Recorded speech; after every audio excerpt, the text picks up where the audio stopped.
All this documentation that's in front of me right now was provided to me by the seller that sold me my E60 M5 right behind me. They provided this documentation, which essentially swayed me to buy the car at the price that I paid for.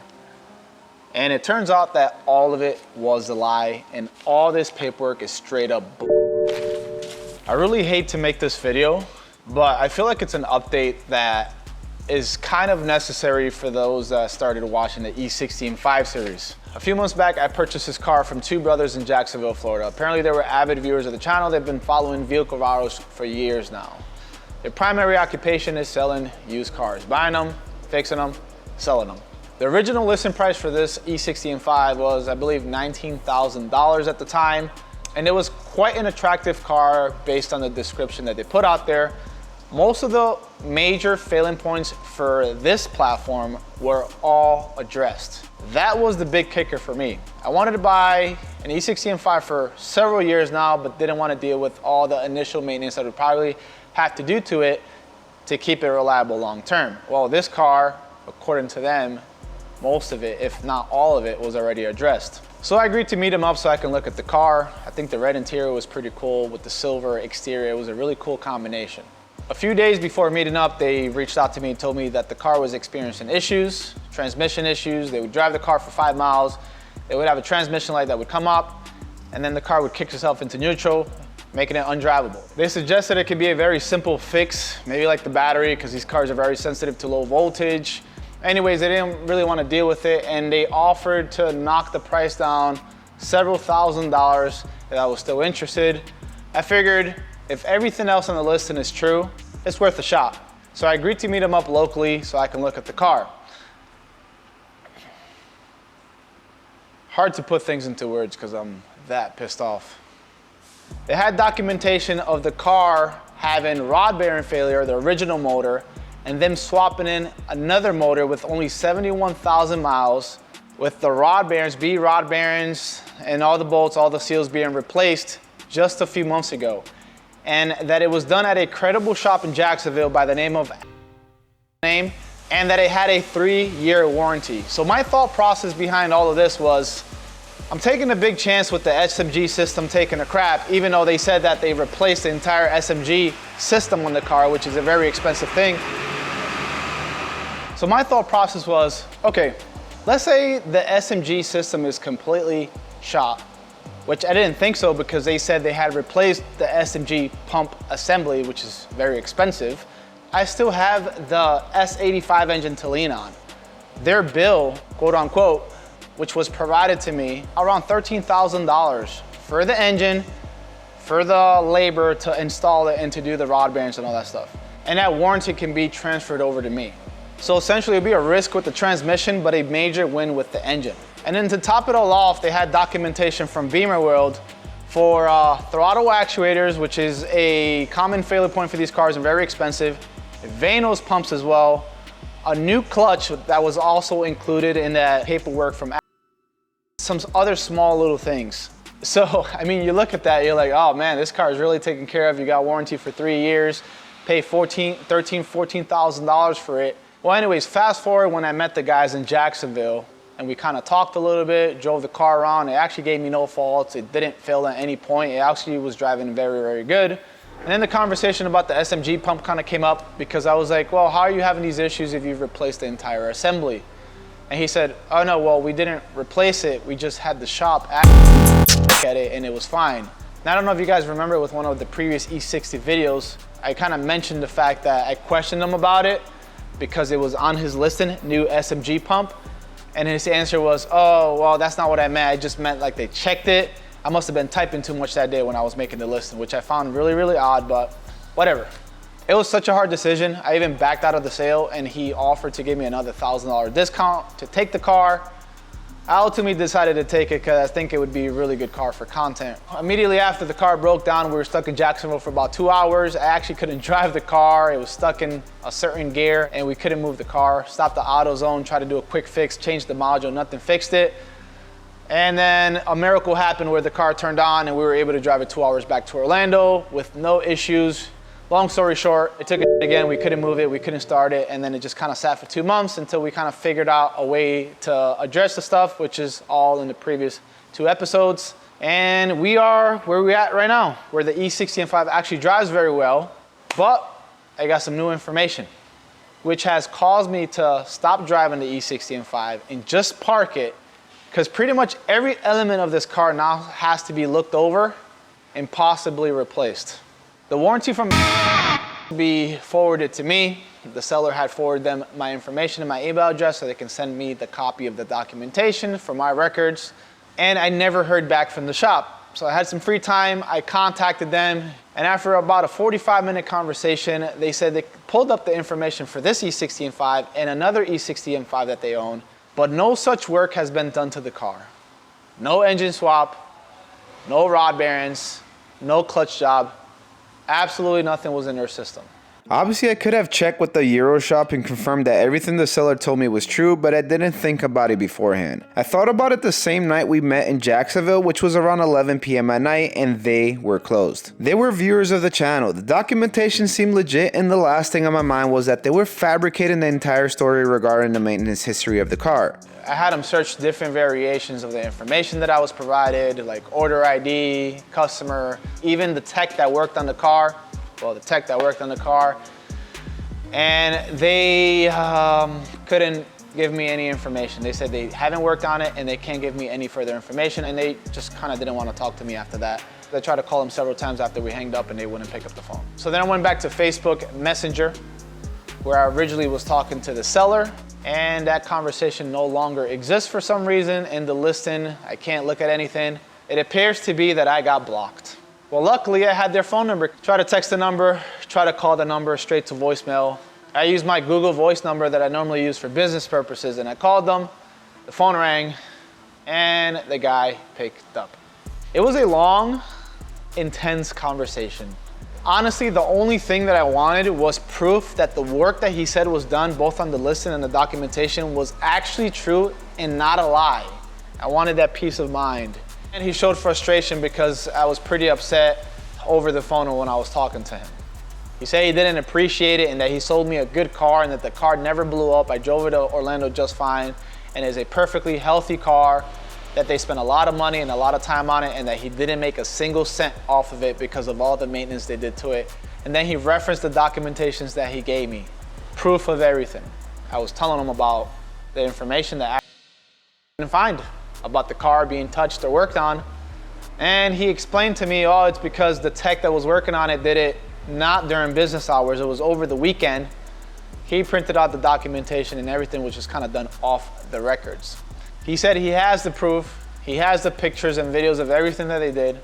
He has the order details of the engine that they purchased directly from eBay and all that stuff, and that he would send me all that information later on tonight. You can kind of spot when someone is lying about something. You kind of get that feeling, especially as someone like me that has a background in sales. But these guys were good, smooth talkers, and can make up stories on the fly. Almost as if they were professional scammers. Can you imagine if I would have blown the engine during one of those videos when I'm ripping it, thinking that I don't have to worry about the S85? That's probably the most frustrating part. This is why the car is now sitting, because I have no idea what the maintenance history is on this car. He texts me later on, essentially throwing shots at me, throwing shots at Ali, getting real personal, and tells me that he's gonna think about getting me the proof for the maintenance and the engine swap and for the rod bearings and the clutch and all that stuff, because I came at him sideways for him lying to me about something so major. He continues saying he has to talk to his tech, which is not currently in town. So the last thing I decided to do was call him and leave a voicemail. So ultimately what I did when I left the voicemail was I gave him an ultimatum, gave him a few hours to respond before I decide to take my next step, whether that's gonna be a legal process or just mention him on one of my social media platforms to warn others from buying cars from him. And I don't really like to use the tactic that I used on this gentleman, because I've had a lot of companies in the past really screw me over, but I've never, ever talked bad about them publicly, because I know the influence that I have and the responsibility that I have, especially if I have the facts. And I guess that might have put him against the wall, because not too long afterwards, he sent me a very, very long message admitting to everything for me to screenshot and for me to show you guys here on video. The only thing he's done to these E60 M5, despite his listing information, despite all the documentation that I later found out was for his other E60 M5, the only thing he changed in this car, he fixed an exhaust leak. And he forged documentation from or he got somebody from there to print out the documentation for him. I'm not sure exactly how that happens, and I'm not saying, but it has their logo on the top left, it has all the information. Whatever it is, I was lied to completely. I would have never purchased the car if that information that you provided was non-existent, like it never happened. I wouldn't have taken a chance. The only reason I took the chance is because, well, sadly, it sounded too good to be true. The integrity, being lied to, being misled completely is what really, really gets me. Now I have to go and dig into the car and tackle all this stuff that you supposedly fixed and addressed. It takes away time from my family. Now I gotta be at the shop longer, waste Ali's time, which I'm also gonna pay him to help me out with some of that stuff. Now it delays content for you guys. I specifically just purchased a lift so we can move forward with the E60 and tackle everything that wasn't done. Something I wasn't really planning to do immediately. That's a huge setback, something I had no time for. Sure, it might be a positive thing for content, but dude, it sucks, man. And it's bullshit. If you're in the business of selling cars, used cars to people, and you're misleading them, it is not right, bro. Sure, I can afford the fixes. I make content, I can educate my viewers, but if you do this to another person that maybe was buying that car with the last amount of money they had left, you would totally f them over going forward. Think how much you would affect their lives because of your piece of shit tactics of lying to them and forged documentation. It's not cool, man. I have the LLC information for their business, the name of the business, and where they perform business at, and warn others here in Florida and maybe from people from other states from buying cars from them. It's funny because their reply to that was, oh, we're not worried about that. We have plenty of 5-star reviews. One bad review is not gonna affect anything. If anything, it's gonna make us more money. Really now? But I will say this, in the past I've been screwed over by a lot of companies, and not once have I thrown shade their way. And not once have I exposed them, even with footage and proof of everything, that they've done it wrong to me. Because I've never been the type of guy to negatively affect the company, especially when they have a lot of employees that really depend on a paycheck to feed their families and live their lives. I'm no legal expert, so I'm being very cautious with this. I know when I first mentioned that they lied about the SMG pump in a prior episode, a lot of you guys said that you can actually sue them for that. I don't know how true that is. It's a used car, you buy it as is. Not sure how that works. But now with the information that I found out, that's pretty extensive, and I feel like it can hold a lot more weight. I kind of filmed this as a feeler to see what you guys say. Maybe comment below. Is it worth for me to sue them? What benefit do I get? I know probably none, but I'm sure it will teach them a lesson. I guess the only thing left to do right now is to put the E60 M5 in the lift, get underneath, and start inspecting everything and see how much money it's gonna cost me to start replacing things. The first one that we see on the list here is the throttle body actuators. You got 2 of them at $1,600 from Beamer World. Throttle bodies are located underneath the plenum here, so you would have to remove these 2 pieces, which can be kind of tedious. There's a few hoses around you have to remove. And right in between the V, you have 2 of them, one for bank 1 and then the other one for bank 2. I would go in there and show you guys and see if I can inspect it and see if we can see if they're bad or if they're going bad. But the main failing point for those parts are internal. One being like the gears inside are made out of plastic. They can just degrade over time and fail. And then another major component are the electronics inside, like the circuit board, which requires resoldering things. And at that point, you might as well just purchase brand new units. I know certain companies sell rebuild kits for it. The other paperwork here shows the clutch being replaced as well. With SMG systems being a lot more aggressive than the 6-speed manual, kind of go through clutches a lot faster than a traditional 6-speed. I haven't experienced any kind of slippage or anything like that. I just know that if you drive it very aggressively, S5 or S6, which is the most aggressive setting, you can probably go through the clutch in 10,000 miles. So the car's definitely been worked on. Maybe not by the guy that sold me the car, but maybe the previous owner before him. So I mean, that's a pretty decent sign, but still. And I guess because the motor was never swapped, one thing that I'm super curious about, this is a high mileage E60 M5. So does the car have its original engine? Somebody said that I can see the VIN number somewhere by the driver's side underneath by the block, but obviously there's so much in the way that I probably won't be able to see a lot of stuff here. I guess once we start tackling the maintenance, maybe I'll look for that and get a better understanding of what engine this car has. But anyways, I guess we'll use this as a learning experience to do all the maintenance and educate a lot of you guys that do have like the E60 M5, the M6, and I'll help you guys get in the car to run as good as possible. We already covered the transmission stuff with the SMG. We covered a bunch of main failing points and we found a bunch of issues with the car. If you guys didn't watch that, make sure to watch those videos, which I'll have linked down in the video's description. And the next video is probably when I'm gonna tackle the maintenance. So we'll do the rod bearings. And since we're taking off the oil pan, we'll change the gasket out. All the control arms and bushings are done in this car. So I bought some replacement ones to make sure the car rides a lot better. The struts are blown as well. The suspension is just completely out of whack, so I bought something for that as well, so we can address that, even lower the car and make it look a lot more aggressive. We'll be taking care of the brakes, the rotors, the pads, just because they're just in really bad shape.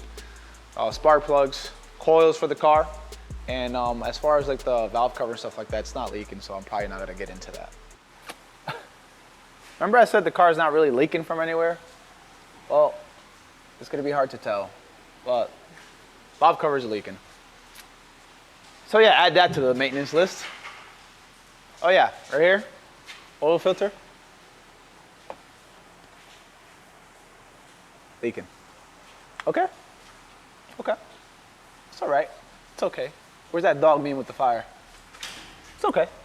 Check out the bushings for the control arms. You're definitely getting some dampening force with those. Look at this one. I swear, man, this car is a total piece of It is a total piece of and it makes for really good content. It's gonna be a lot of work, but I really hope you guys appreciate everything that's gonna be done to this car because it's gonna be immaculate afterwards. As annoying as it is, it's gonna be worth it. So make sure to hit the like button if you guys appreciate this content with this piece of E60 M5, which we're gonna make into a car show looking car. Hopefully, if it lasts that long. Which I'm sure it will, because we're doing the maintenance, of course. Yeah. If you haven't already, make sure to hit the like button as it really does help out the channel. Make sure to subscribe for future M5 videos. And as always, thanks for watching. Till next time.